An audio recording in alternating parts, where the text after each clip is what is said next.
Unit 3 Hindi साहित्य का इतिहास MA 3rd सेम। यूनिट 3 पूर्व मध्यकाल भक्तिकाल। भक्तिकाल के ऐतिहासिक पृष्ठभूमि एवं सांस्कृतिक चेतना।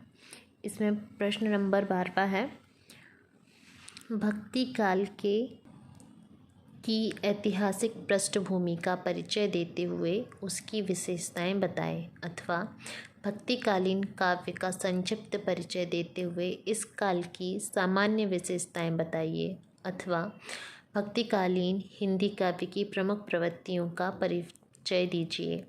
उत्तर है, मध्यकाल का पूर्ववर्ती समय भक्तिकाल के नाम से पुकारा जाता है।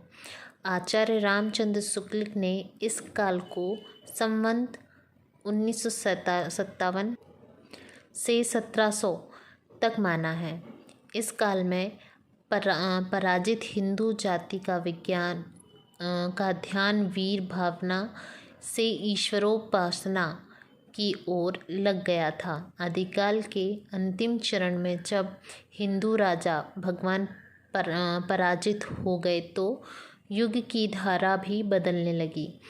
कवियों ने ईश्वर के प्रभाव और गुरु महिमा का ज्ञान प्रारंभ कर दिया। एक नई काव्य धारा भक्ति धारा के रूप में प्रवाहित होने लगी। हेडिंग है, ऐतिहासिक परिस्थितियां एवं प्रभाव। आदिकाल की अशांति, लड़ाई झगड़े और राजनीतिक आंधी धीरे धीरे शांत हो गई। लोगों को दम लेने का अवकाश मिला। राजपूतों की शक्ति का लगभग हास्य हो चुका था। मुसलमानों की जीत पर जील ने उनसे निराशा का भाव पैदा कर दिया था। वे अब नवीन परिस्थितियों में जीवित रहने और अपने स्वाभिमान की रक्षा के साथ परंपरा को बचाने के लिए चिंतित थे। दूसरी ओर मुसलमान कठिन संघर्षों के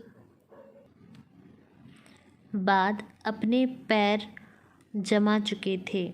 अब वे भी विजित देश के लोगों से संपर्क चाहते थे और राज्य संचालन के लिए स्थायी शक्ति चाहते थे।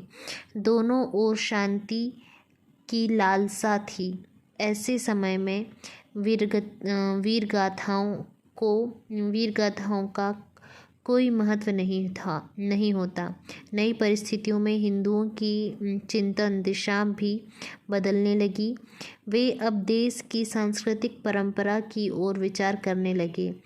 वे सोचने लगे कि उनका धर्म ऐसा स्वरूप धारण करें जिसका विधर्मी खंडन ना कर सकें। दोनों ओर मिलन और नई चेतना के भाव विकसित हो रहे थे। यहाँ यह ना समझा जाए कि हिंदू की भक्ति काल मुसलमानों से प्रभावित था। हमारे कवियों के पास अपनी ही सामग्री पर्याप्त थी।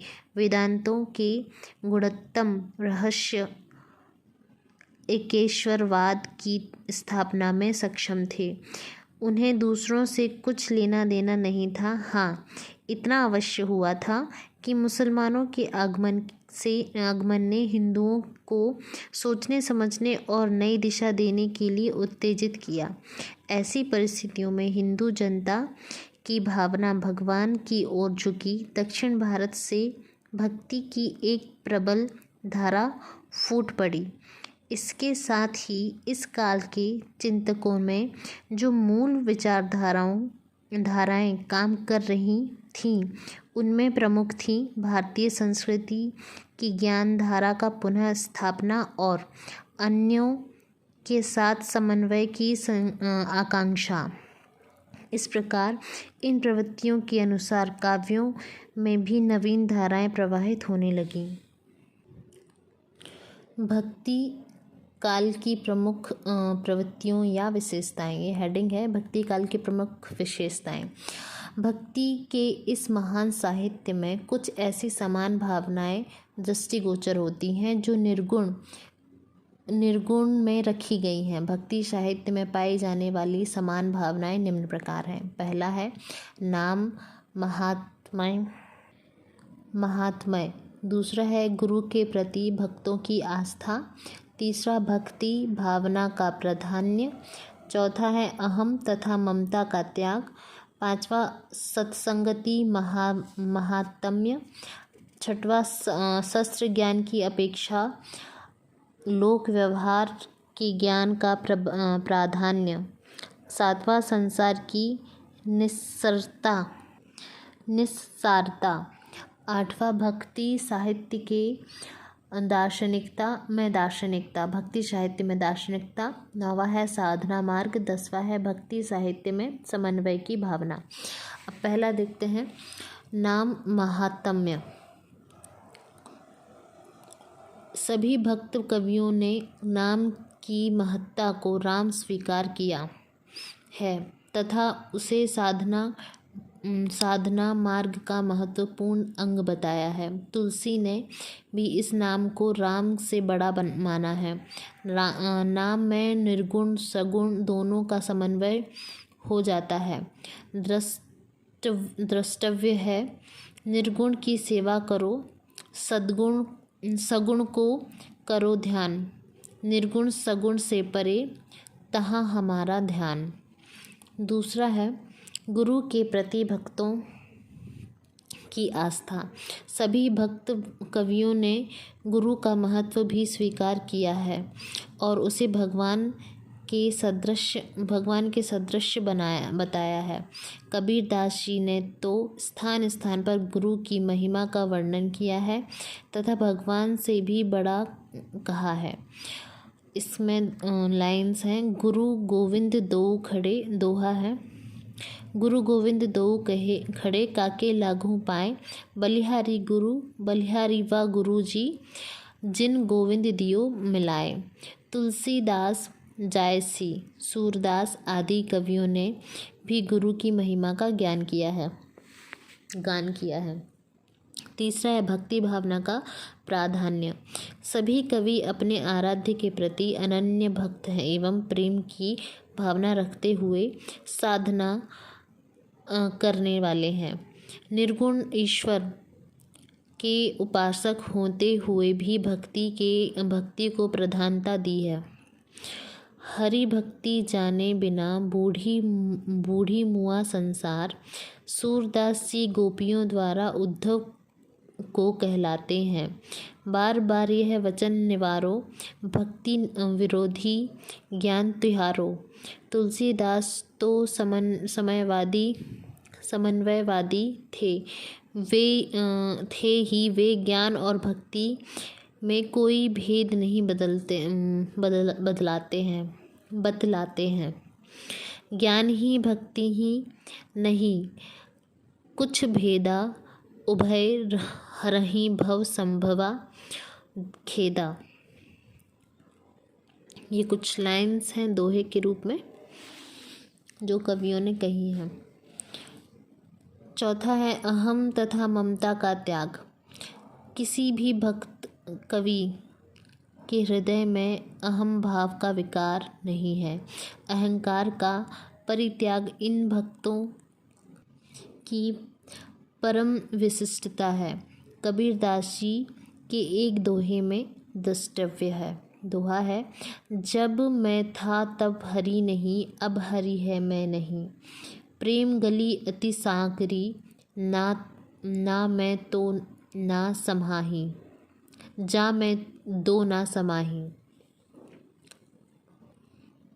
पांचवा है सत्संगति महात्म्य। निर्गुण सगुण दोनों के उपासक कवियों ने सत्संगति को विशेष महत्व दिया है। सूरदास ने दुर्जनों की संगति को त्याज्य बताया है। इसमें दोहा है तजो मन हरि विमुखनी को संग। रामचरितमानस तो सत्संग की महिमा से भरा पड़ा है। छठवां है शस्त्र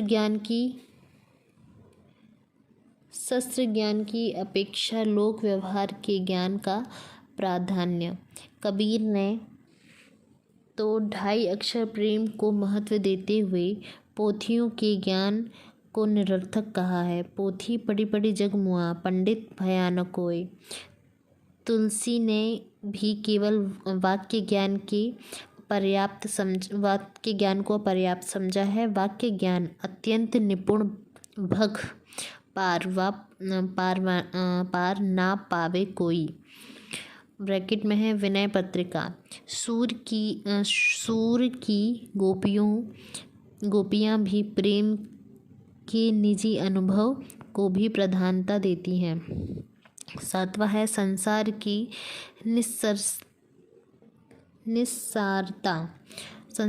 निस्सारता। भक्तिकालीन कवियों में दार्शनिक पृष्ठभूमि का महत्व एकदम सुस्पष्ट है। जैन भक्ति काव्य में संसार की असारता पर विशेष बल दिया गया है, अतः उसमें शांत रस की प्रधानता परिलक्षित होती है। 8वां है भक्ति साहित्य में दार्शनिकता।